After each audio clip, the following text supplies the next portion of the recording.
waxaan socdaal gaban ku gaarnay duleedka magaalada Baardheere tuulooyin halkaasi ku yaala oo ka mid ahay tuulada Golcase. tuuladan ayaa magaalada Baardheere waxay ka xigtaa waqooyiga waxaana magaalada u jirtaa ilaa 30 kiiloomitir. booqashada halkan aan ku gaarnay ayaa u goleenahay bal inaan naqono xaaladda nololeed ee bulshada halkan ku dhaqan. bulshada halkan ku dhaqan ayaa ah bulsho xoolo dhaqato ah isla markaana sidoo kale beero qodasho ah.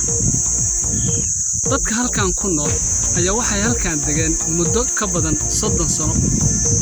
dadka halkan ku nool ayaa waxay halkan u yimaadeen bal in xoolahooda ay ka helaan daaq iyo weliba baad iyo biyo. dhanka nolosha ayaa ah mid aad u cariiri ah oo mararka qaar ay dadkan iyo wax nool ay u haystaan magaalada Baardheere oo xoogaha aad ugu fog.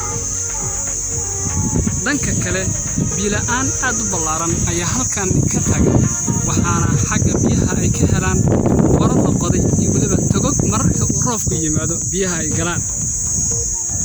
odayaasha dhaqanka oo qaar ka mid ah ayaa noo sheegay in mararka qaar bulshooyinka halkan degan ay xoogaha isku dhacyo dhexdooda ay ka dhacaan taasoo sababto xagga biyaha iyo weliba xagga beeraha.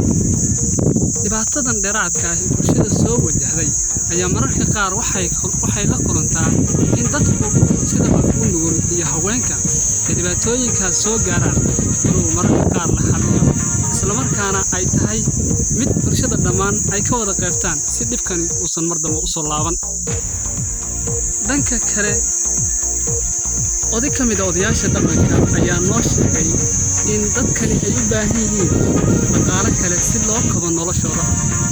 waxayna u baaqeen hay'adaha gargaarka iyo dowladda inay soo gaaraan kahor intaysan dhibaato dhicin.